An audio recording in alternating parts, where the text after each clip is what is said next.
50 ವರ್ಷ ಸೇವಾ ಮಾಡಿದ್ರು ಮನ್ವಿ ಮಹಾರಾಜರ ಸಂಗಟ.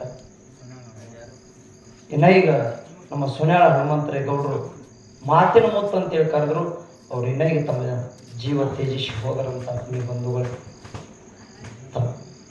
ಇಲ್ಲಿಗೆ ಅದನ್ನ ಮುಗಿಸುವಂತ ಕೆಲಸ ಮಾಡಿಬಿಡೋಣ ನೋಡ್ರಿ. ಇಂಥ ಮಾತು ಇನ್ನ ಈಗ ಹೋದ್ರಂತ ಅಂಥವ್ರು ಹೊಳ್ಳಿ ನೋಡ್ತೀವಿ ಅನ್ನೋದು ನಮಗೆ ಭರವಸೆ ಇಲ್ಲ, ಇನ್ನು ಹುಟ್ಟಂಗಿಲ್ಲ. ಅಂಥವ್ರ ಸಂಗಟ ನಾವು ಯುಗಾದಿ ಹಬ್ಬದಾಗ 3ನೇ ತಿಂಗಳದಾಗ ಕಾರ್ಯಕ್ರಮ ಮಾಡಿದೆವು. ಅಂಥವ್ರು ಹೋಗಿ ಏನು ಇನ್ನು ಅಂಥ ಪುಣ್ಯಾತ್ಮ ಹುಟ್ಟಲು ಬಹುತೇಕ ಬೆಳತನ ಇದ್ರೆ ಬೇಸರ ಆಗ್ತಿದ್ದಿಲ್ಲ. ಅಂಥ ಜ್ಞಾನಿಗಳು ಅಂಥವ್ರು ಅಗಡಿ ಹೋದ್ರು.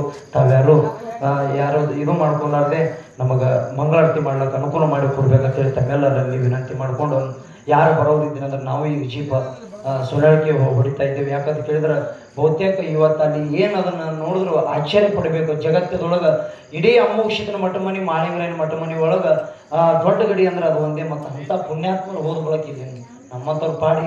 ಅದಕ್ಕಾಗಿ ಇಲ್ಲಿ ತಾವು ಮಂಗಳಾರತಿ ಮಾಡ್ಲಿಕ್ಕೆ ಅನುಕೂಲ ಮಾಡಿಕೊಡ್ರಿ. 2 ಉದ್ಕಡಿ ತಗೋರಿ. ಆ ಚಾ ಬ್ಯಾಡತಿಗೆ ಚಾ ಬೇಡ ಆರತಿ ಮಾಡಿಬಿಡೋಣ.